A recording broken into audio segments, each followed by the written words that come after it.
How did Spinosaurus make its living? Was it a giant terrestrial predator? Was it a predator that hunted in the shallows? Or was it a predator fully submerged in the water using its massive tail? Now, I grew up in the 90s, and I always grew up with Spinosaurus as this giant animal with a huge sail atop its back. The top of the sail potentially towering maybe 20 feet, 18 to 20 feet above the ground. That's the animal I grew up falling in love with. Predator, big, massive, scary, potentially intimidating, tons of other dinosaurs in its environment. 2001 comes around and Jurassic Park 3 comes out, and that's the animal we get. A big finned animal, big sail, long crocodile-like skull, terrorizing the characters in the movie.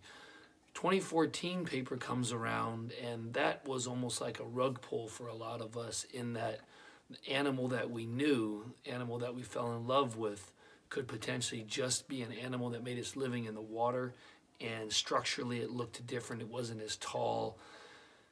It has gone through massive changes, and it's possible that this animal may go down as the most controversial dinosaur of all time. I believe it will. The most controversial dinosaur of all time, Spinosaurus. Now, this 2014 paper hypothesized that it exclusively made its living in the water. And recently, the new paper in 2024 has come out taking a look at some of those points and saying that they're not certain if those are true or not. It looks like, once again, there's massive confusion on this animal. Did it hunt on land? Did it hunt in the shallows? Or was it submerging itself and plunging down into the water, swimming, using that massive body of its 50 feet long, very powerful crocodilian-like tail to power its way through the water and hunt fish like that? It appears as though we don't know, and we may never know, because we cannot go back in time. We cannot go back in time to Africa 94 million years ago to witness that fantastic environment, potentially the most deadly environment of all time, with Carcharodontosaurus and some other big predators as well. And we cannot resurrect the Spinosaurus. So we may never know how this big animal made its living. All I know is that at this exact moment in time, it is an extremely controversial dinosaur. We don't even really know how it stood. There's been so many drawings online, and it's gone through so many reconstructions and just reprogramming of our mind, especially people like myself for 25 years have thought of an animal a certain way. It's a little bit of a rug pull and a shock to think that it could have lived a completely different way. And now, about 10 years later, after this 2014 paper, we're getting the idea that maybe that 2014 paper wasn't correct. Maybe it didn't make its living entirely in the water. Now, if I'm formulating my own opinion on this, I'm not a scientist, I'm not a paleontologist, I'm just a guy on YouTube. I publish Prehistoric Magazine. I write prehistoric thriller novels. My opinion is that it would have done a little bit of everything. It was a massive animal, one of the largest predators of all time, probably the longest predatory dinosaur of all time, and also one of the heaviest.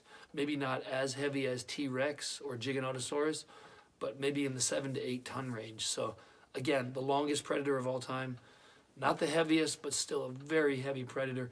And with that said, I think it would have gone up onto land, and who knows, potentially if there was a dead carcass somewhere, why couldn't it just bull its way forward and scare off whatever was feeding on that carcass? Again, it was a huge animal, 50 feet long maybe, massive claws, a skull as long as a human.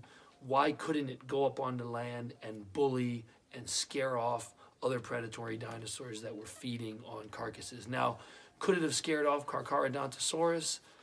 That's very difficult to hypothesize.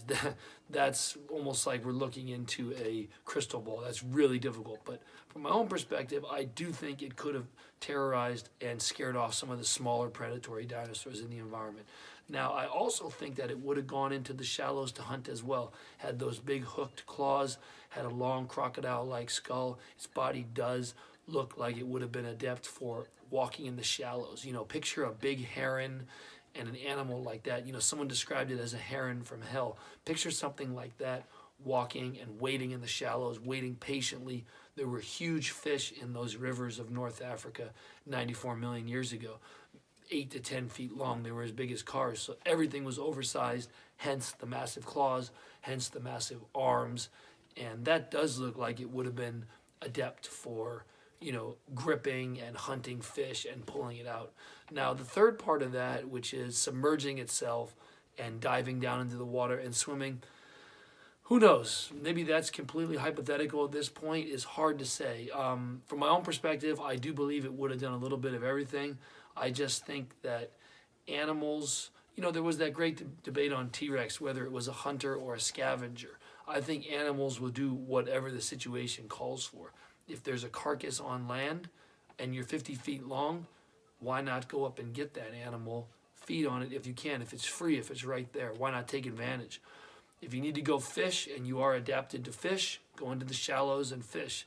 If you have that long, powerful crocodilian-like tail, why not use that crocodilian-like tail like crocodiles do, submerge yourself and go for a swim.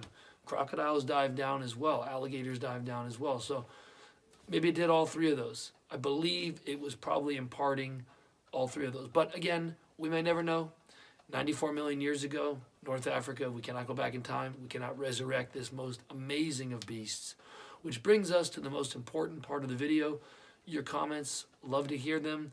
How do you think Spinosaurus made its living? On land, in the shallows, or exclusively in the water?